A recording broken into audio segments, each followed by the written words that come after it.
સાહેબ ઇલોન મસ્કે સાહેબનો ટેસ્લામાં આટલી ધૂમ મચાવી રહ્યા છે, એઆઈ, ચેટ જીપીટી, સાહેબ એટલું ચારે બાજુ સોશિયલ મીડિયા છે. તમને એવું લાગે સાહેબ સોશિયલ મીડિયાનો જરૂરિયાત આપણી ઘણી હળવી કરી દીધી છે, પણ સોશિયલ મીડિયાએ આપણે ક્યાંક ને ક્યાંક એડિક્શનની પણ માયાજાળમાં લાવી દીધા છે?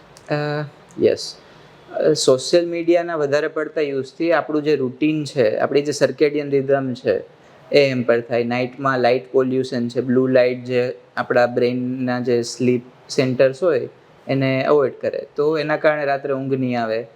કન્ટિન્યુઅસ બેઝિસ પર જો ઊંઘ નહીં આવે તો એન્ઝાઇટી સિમ્ટમ્સ વર્સન થાય, અમુક ડિપ્રેસિવ સિમ્ટમ્સ વર્સન થાય. ઊંઘ ના થવાના કારણે અટેન્શન પ્રોબ્લેમ્સ ને એ બધું ક્રિએટ થાય.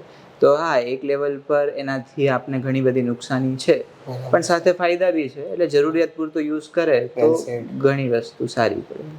સાહેબ સેક્સ્યુઅલ સેક્રેટરીની વાત કરીએ, સાહેબ હસબન્ડ એકલો આવે અથવા વાઈફ એકલી આવે તેમાં સમજદારી છે કે બંને સમજીને તમારી પાસે પોતાનો પ્રોબ્લેમ લઈને આવવું જોઈએ? જનરલી પહેલી વસ્તુ તો કે સેક્સ્યુઅલ પ્રોબ્લેમ્સ કહેતા લોકો અચકાય છે.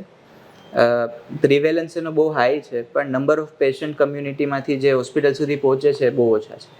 ઘણા કારણસર સેક્સ્યુઅલ પ્રોબ્લેમના કારણે ઇન્ટરપર્સનલ રિલેશનમાં બી ઘણો બધો પ્રોબ્લેમ્સ આવે છે. તો બેટર કે બંને લોકો એકસાથે આવે, બંને લોકો સમજે શું પ્રોબ્લેમ છે, એનું સોલ્યુશન કઈ રીતે આવે, તો એનાથી આઉટકમ બેટર મળે.